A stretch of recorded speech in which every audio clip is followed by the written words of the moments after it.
bienvenue dans le vestiaire avec Nicolas Saint-Pierre. Mesdames, messieurs, vous êtes dans le vestiaire ce soir. C'est une journée de match. Les Sénateurs, à leurs 9 derniers à Ottawa contre les Red Wings, ont une fiche de 8-1-0.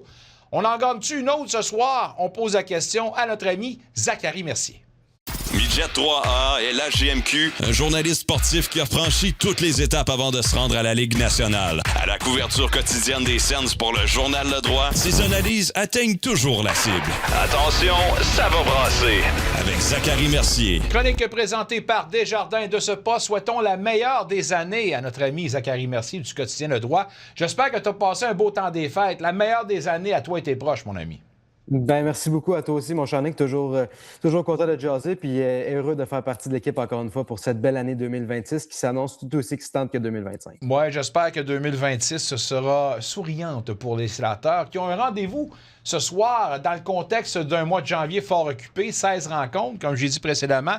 Mais là, c'est une rencontre de 4 points. Tu as 3 points, tu as 3 matchs en main contre un rival de division qui s'appelle les Red Wings qui, eux, logiquement, se retrouvent à la place que devraient occuper les Sénateurs d'Ottawa. Parle-moi de la rencontre de ce soir. Comment important est le match de ce soir pour la troupe de Travis Green?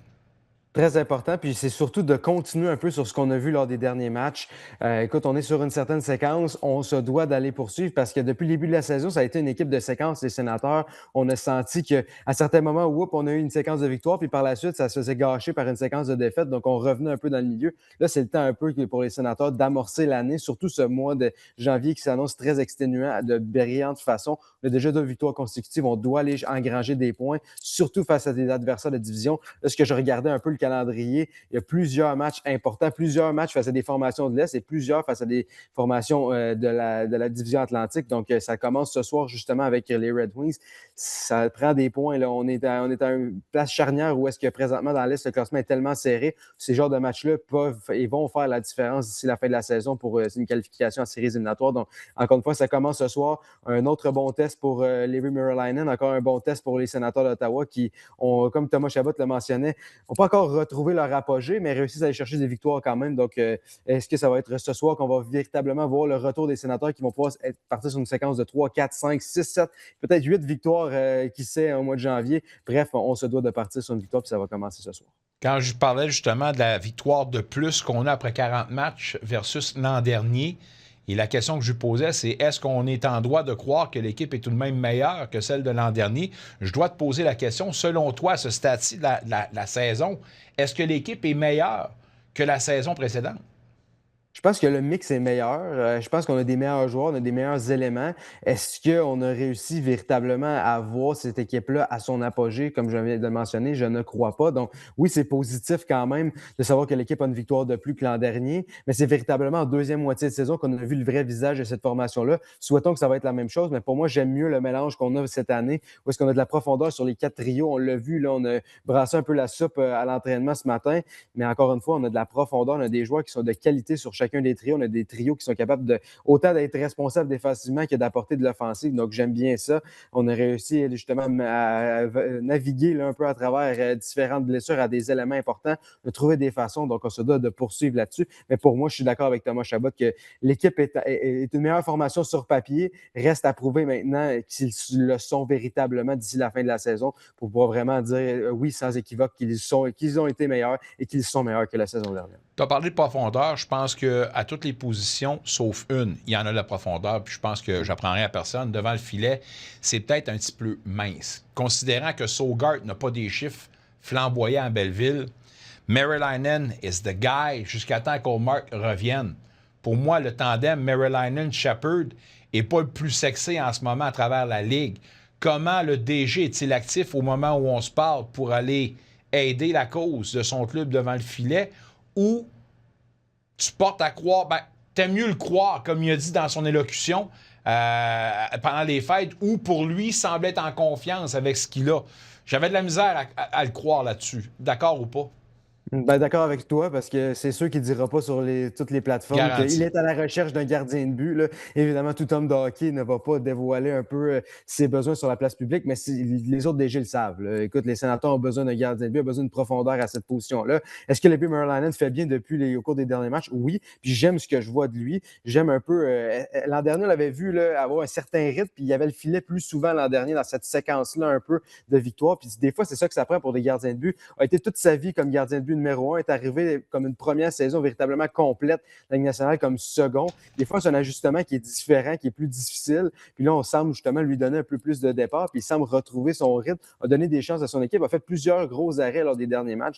Donc, pour moi, c'est positif, mais c'est certain que à long terme, ce n'est pas nécessairement un duo viable. Mais est-ce qu'on peut justement attendre, voir un peu de quelle façon ça va se passer dans les autres formations de la Ligue nationale? Des fois, ça dépend comment les dominos vont tomber. Est-ce qu'on voudra patienter jusqu'à la pause olympique? Bref, je pense que Steve Seos garde un œil assurément du côté des gardiens de but, mais est-ce qu'il va vouloir tout donner ou se déshabiller pour aller chercher un gardien de but? Je pense pas que c'est ça le plan. Je pense que c'est simplement d'aller chercher une certaine police d'assurance. Mais les équipes qui en ont une, ils veulent les garder parce que justement, on le voit qu'à quel point la position de gardien de but, c'est très, très, très fragile. Ouais, très fragile, c'est le cas de le dire. J'aimerais t'entendre sur justement que Chuck, qui lui s'est fait frapper sournoisement contre un Stanley. D'accord avec la suspension d'un seul match ou ça méritait plus selon toi? Ben écoute, je pense que ça va être une affaire de récidive, de ci, de ça, peut-être pas nécessairement le joueur avec le plus grand historique. Donc, pour moi, je m'attendais à une suspension assurément. Là. Écoute, c'est pas le genre de geste qu'on veut voir. Peu importe les joueurs qui sont impliqués, je pense que ça n'a pas sa place dans le hockey. Mais écoute, un match, est-ce qu'on aurait pu s'attendre plus? C'est certainement que les partisans des sénateurs auraient espéré plus. Mais encore une fois, si ça avait été un autre nom, peut-être qu'un Stanley, peut-être qu'il aurait reçu plus de matchs de suspension. Mais pour moi, il devait avoir suspension et il y a eu. Donc, à tout de moins, c'est déjà bon dans ce dossier. Bon, ceci étant dit, Brady Tkachuk qui ne semble pas être redevenu le Brady Tkachuk de la précédente saison. Est-ce que ça t'inquiète pour toi ou tu dis qu'il y a encore en masse de temps avant qu'il retrouve justement ses repères? Ben, on dirait que c'est un peu bizarre parce que quand j'allais regarder ses statistiques, j'étais un peu surpris de voir qu'il y a quand même 19 points en 20 matchs. C'est quand même un joueur qui a un point par match, Oh oui. malgré qu'on on le regarde jouer, puis on sent pas que, écoute, c'est le joueur, pas le joueur à tout casser, mais on sent pas le même Brady Tkachuk que les saisons précédentes. Donc, écoute, c'est un peu surprenant quand même. Il réussit à trouver des façons de contribuer à la feuille de pointage, mais on sent qu'il y a un autre gear. Là. Il peut aller monter d'un cran, encore une fois, son niveau de jeu, qui peut être encore plus dominant. Lors du dernier match, j'ai beaucoup aimé son échec avant face aux Jets. Ça a quand même provoqué plusieurs choses en échec avant, mais on sent qu'il est capable de l'être encore plus puis de retrouver un peu son rythme. Moi, je m'attends à le voir un peu gagner en rythme d'ici les pauses olympiques. Assurément que lui, il a le médaille d'or directement en tête. C'est son objectif, c'est son grand objectif. Donc, pour moi, ça va passer par là, mais je sens que Brady Tkachuk est capable d'en donner plus et lui-même le sait. On veut voir un capitaine encore plus impliqué, malgré que je vois des signes dernièrement qui me font croire qu'on est sur le bord de voir un peu cette éclosion-là qu'on attend tous de Brady Tkachuk, qu'il redevienne le joueur aussi dominant, malgré que présentement, il ne joue pas nécessairement du mauvais hockey. Tkachuk, Cousins, Batterson, Giroux, je tous là, Zetterlund pour le top 6. D'accord avec ça? T'aimes ça? Ben, j'aime quand même ça. Je pense qu'on doit brasser des cartes, on doit tenter des choses. Puis écoute, présentement, oui, on est sur une séquence de 2 victoires consécutives. Des fois, on décide d'y aller avec le statu quo. J'aime un peu l'audace aussi de vouloir changer quelques petits trucs. Puis écoute, on a une profondeur, on a des joueurs qui sont capables de jouer un peu partout sur la formation. Donc, bien hâte de voir qu'est-ce que ça va donner. Mais encore une fois, on développe des chimies un peu avec tout le monde. On est capable de bouger. Puis comme Travis Green le rappelle toujours le matin, écoute, c'est les trios qui ont l'entraînement, mais pendant le match, il y a bien de place à changement. Lorsqu'il va y avoir n'importe quoi dans le match, écoute, on pourrait voir les trios les manœuvrer. Travis Green n'a pas peur de tirer sur la gâchette là, à plusieurs occasions. En l'absence d'Eller, c'est Hallyday qui prend la place. Eller donne du très bon hockey quand il est en santé, évidemment. J'ai adoré cette acquisition-là parce que quand on parlait de profondeur, l'expérience fait une différence. Et ça explique un peu les succès à la ligne de centre. Eller, en étant absent, c'est Hallyday qui prend sa place. Hallyday, qui a 6 passes à ses 15 premiers, fait partie d'un groupe assez restreint de 7 recrues dans l'histoire des sénateurs depuis l'ère du cap salarial à avoir enregistré justement 6 passes si tôt en carrière. Comment tu évalues justement ce que donne Hallyday? Puis est-ce qu'on parle d'un gars qui progresse très bien?